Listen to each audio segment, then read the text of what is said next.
Do you know that the average person does not think? Do you know that thinking is a subject that's not taught in school? You say everybody thinks. Hardly anyone thinks. I remember old Nightingale used to say, if the average person said what they were thinking, they would be speechless. Do you know what we do? We confuse mental activity with thinking. That's not thinking. Listen to what most people are saying. They'd never say what they're saying if they were thinking. Watch their behavior. They'd never do what they're doing if they were thinking. In absence of clearly defined goals, we become strangely loyal to performing daily trivia until ultimately we become enslaved by it. Well, you see, that's probably what the people were doing that we surrounded by as we were little kids. And the ideas that just keep going in over and over and over again form the paradigm. A paradigm is nothing but a multitude of ideas that are fixed in the subconscious mind. And so here we are, as hard as it is to believe, 20, 30, 50, 60 years later, living exactly the same as we were programmed when we were little kids. Do you know that most people on welfare are fourth, fifth generation welfare recipients? It's rather strange. There were hundreds of security cameras filming the check-in areas, the corridors, the lounges, the airport bars and restaurants, etc. The question is, how many time-stamped images do we have that show us the presence of the 19 terrorists at any of the departing airports on September 11? More than 100? Only one? Not at all? About 30 different images. The answer is none at all. We don't have a single time-stamped image showing us even one of the 19 terrorists at the airports on the morning of September 11. The only thing we were shown is a sequence depicting 3 of the terrorists at the Washington airport. But this sequence does not have a timestamp, and it was filmed with a regular camera, not a security camera. So, for as far as we know, those images could have been filmed anytime before September 11. Maybe during a dry run the terrorists were made to make under whatever circumstance. And then we were shown this image, depicting hijackers Alomari and Atta going through a security check. This picture is from September 11, but this is not the Boston airport. This is the Portland, Maine airport, as clearly shown in the timestamp that says 5:45 in the morning. This is the infamous connecting flight to Boston, not the flight to LA that was later hijacked. Bottom line, of the 19 terrorists at the departing airports on September 11, we do not have a single image that has been made public. Not one.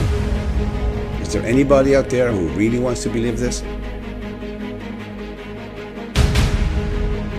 The year is 2051. The United States of America exists only in history books. There was no civil war, no invasion, no single moment when America ended. Just a slow fracturing that became too obvious to deny. The constitutional crisis of 2028 was the first crack. 7 states refused to certify federal election results. The concept of a united country became fiction. The federal debt default of 2031 shattered the dollar's global status. By 2035, the water wars erupted. Southwestern states broke federal water sharing agreements.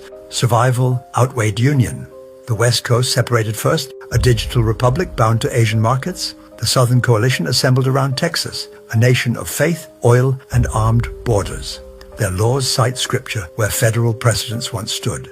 The Atlantic Union formed from the Northeast, a banking federation connected to Europe, not the American interior. Their aging population embraced technocracy over democracy, liberty redefined as efficient management.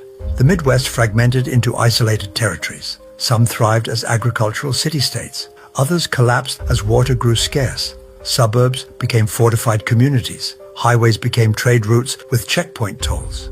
The transition happened in everyday moments no one noticed. Interstate travel required enhanced identification in 2033.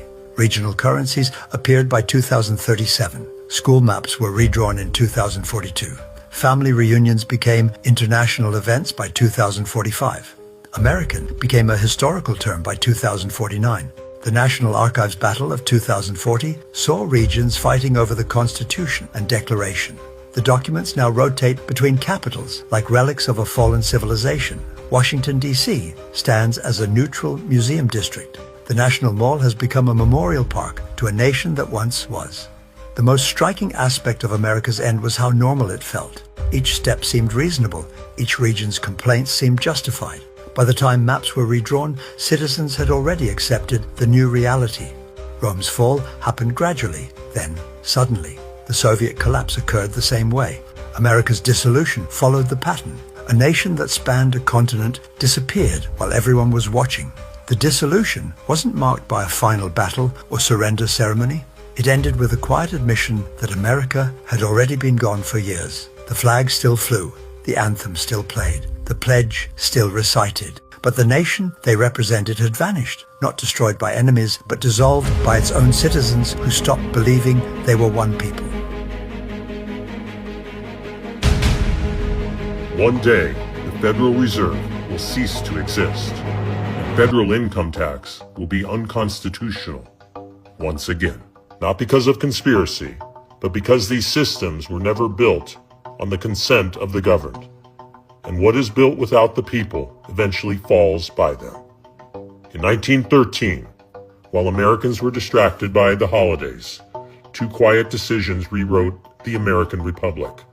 The 16th Amendment gave Washington the power to tax your income, and the Federal Reserve Act gave a private banking cartel control over your money.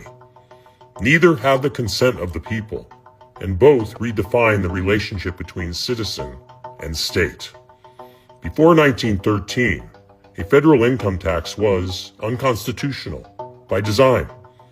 The founders understood that when government can tax your labor directly, it can control your life.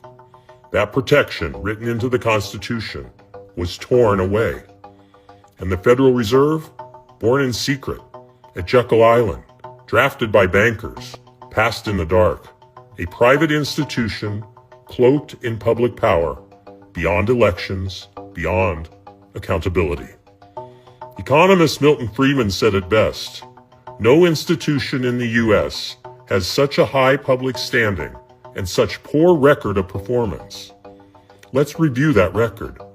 The Fed doubled prices during World War I, helped spark the recession of 1929, then turned it into the Great Depression.